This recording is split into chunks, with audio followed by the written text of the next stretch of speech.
it's important that schools and they have people that have this understanding. And I believe that this is why such programs as I'm running is very important, because then you have kids grow up feeling so many career fields. And so be it a lawyer, be it a doctor, but having a foundation as being in such a curriculum or an after school program, when they get to these type of positions, they understand how it has to start from ground up. 1, 2, 3! My name is Daniel Asuma Bene, founder of Social Drive Foundation. Social Drive Foundation was founded in 2018, officially on paper according to the registration. But I've always had this dream about how things can become better. Given my background as an athlete in basketball, and I played handball as well.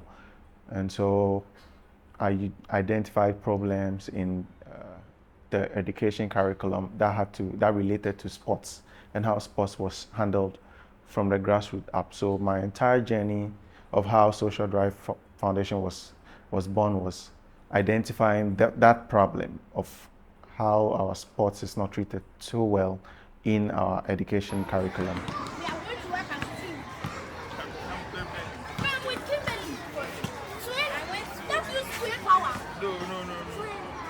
In schools, the advantage I'll have is parents will bring their kids to school, and then the kids are going to be there for a very long period, and they would be confident that their kids is involved in an after-school program where they know that they're going to come and pick their kids after that, and it's safe, and they wouldn't have to worry about letting their kid loose on any other day aside school days to go and then not be able to track what's happening.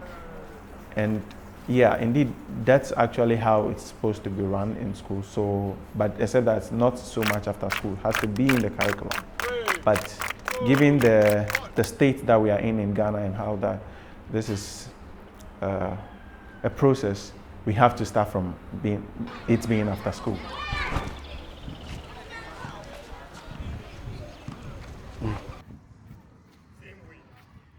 God placed it on my heart to be bigger than just a local organization. And I thank him every day for giving me this opportunity in order to share the information that he's given me. So I reached out to Danny after I had been watching him for years and seeing how he operates and seeing, the love that he has for his community here in Ghana. And I just thought that it would be a great partnership in order to be able to reach out to him and duplicate what we do in America here in Ghana. So I had a few kids where would come up to me and say, can you train us? Can you train us? Or can you train me, And so when the numbers I was having so many of that request, what happened was I said, okay, let me start this. And so we were scheduled in the mornings. And you'd find on the Social Drive highlights, there's a highlight I've named 6 to 8 a.m. and you'd find some content there. And I was scheduling with these kids, and these were about high school kids. And so we used to train in the mornings between 6 to 8 a.m. And this was consistent, about 3 times in a week or so. And so I found that it was still challenging because these were high school kids and they had periods where they would go to school. And so then that would be like a dry season and the consistency would break. And so it begged the question, how can this be more consistent? Secondly, there was a struggle with what I'd need to train these kids as well, because they would come and then they wouldn't have a ball. And there's one time I used to transport 2 balls, but the kids were like over 6. Let's go. And so we didn't want a long waiting list. And then what happened was I told them, can you guys try and get the ball at least?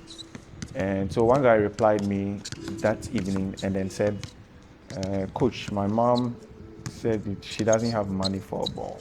Yeah, that was it. So I took a screenshot of that and then I posted that on my Instagram, and just around some hours after that, I had a DM from the Life League.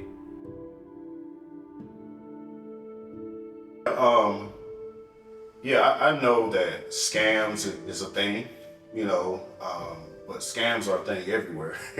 It's not just an Africa thing or West Africa thing. They run scams in the United States as well. But you know, at the end of the day, uh, I'm protected. You know, and I've been scammed before, but I'm pretty sure I'll be scammed again. But I know my intentions are good, and I think that's why, you know, God protects me, and you know, that's why I watch people for a while as well, just to see how they move. You know, and with Danny, I sent him some money to get some kids some basketballs first, just to kind of test him to see, you know, what he would do with the money. And you know, he got it back to me within a couple of days. You know, he sent me pictures of the things that he had bought, pictures of the kids playing with the basketballs and things of that nature. And I said, okay, he's a man of his word. So the next time we partnered, it was on a bigger scale for a bigger type of project, which was the refurbishment of the St. Francis School.